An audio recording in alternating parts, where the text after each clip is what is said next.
మామ మసీదుల ముందు అడుక్కున్న బిచ్చగాడు 4000 మంది హిందూ అమ్మాయిలని ముస్లింలకు కన్వర్ట్ చేసినట్టు నీకు తెలుసా? ఎస్, వాడి పేరు చాంగురు బాబా అలియాస్ జమాలుద్దీన్. వాడు ఉత్తరప్రదేశ్లోని బలంపూర్ డిస్టిక్లో ఒక చిన్న గ్రామంలో ఉండేవాడు. వాడు డొక్కు సైకిల్తో రంగురాలు తాయెతులు అమ్ముకుంటూ తిరిగేవాడు. అలా నెమ్మదిగా పీర్ బాబా అవతారం ఎత్తాడు. నీ సమస్యలు పోతాయి, నీ కష్టాలు తగ్గుతాయని చెప్పి ప్రజల బలహీనతలను ఆశగా మార్చుకున్నాడు. నేనే దేవుడు అని చెబుతూ ప్రజల్లో మంచి నమ్మకాన్ని సాధించాడు. అంత బాగానే ఉన్నది కానీ పోలీసులు అసలు వాడిని ఎందుకు అరెస్ట్ చేసిండు? అక్కడికే వస్తున్నా. ఆ చాంగురు బాబా కాస్త మత మార్పిడి బాబాగా మారాడు. వాడి టార్గెట్ ఒంటరి మహిళలు, పేద ప్రజలు, బలహీన వర్గన ప్రజలు. వాళ్ళకు డబ్బు అని, జాబు అని, వైద్యం అని ఆశ చూపించి ఇస్లాం మతంలోకి మార్చేవాడు. అవునా? అలా హిందువులు, క్రిస్టియన్లు, సిక్కులు మొత్తం 4000 మంది అమాయకపు ఆడపిల్లలను ఇస్లాం మతంలోకి మార్చాడు. అంతేకాదు, ఒక్కొక్క క్యాస్ట్కి ఒక్కొక్క రేటు కూడా ఫిక్స్ చేశాడు.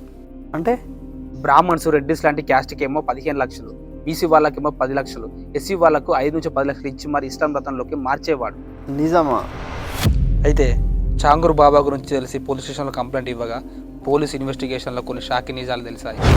ఏంటవి?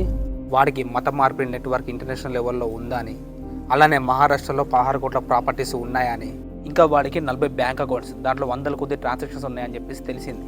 అంటే వీడికి ముస్లిం కంట్రీస్ నుంచి ఫండింగ్ వస్తుందన్నమాట. ఎస్, అలానే ఈ పకీర్ బాబాగానికి ఐఎస్ఐ ఉగ్రవాద సంబంధం ఉన్నట్టు పోలీసు విచారణలో కూడా తెలిసింది. ఇంకా ఈడీ విచారణలో వాని ఆస్తి 200 కోట్లు అని చెప్పేసి కూడా తెలిసింది. మరి యూపీ సీఎం యోగి ఆదిత్యనాథ్ ఏ యాక్షన్ తీసుకోవట్లేదా? ఈ బాబాగాడికి ఉన్న పెద్ద బంగ్లాను బుల్డోజర్తో కూలగొట్టించాడు.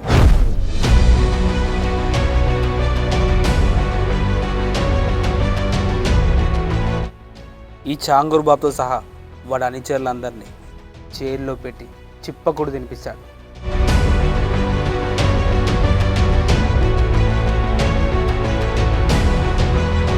అంతేకాదు, ఈ చాంగూర్ బాబాని ఊరి తీయాలని చెప్పేసి అక్కడ ప్రజలు డిమాండ్ కూడా చేస్తున్నారు.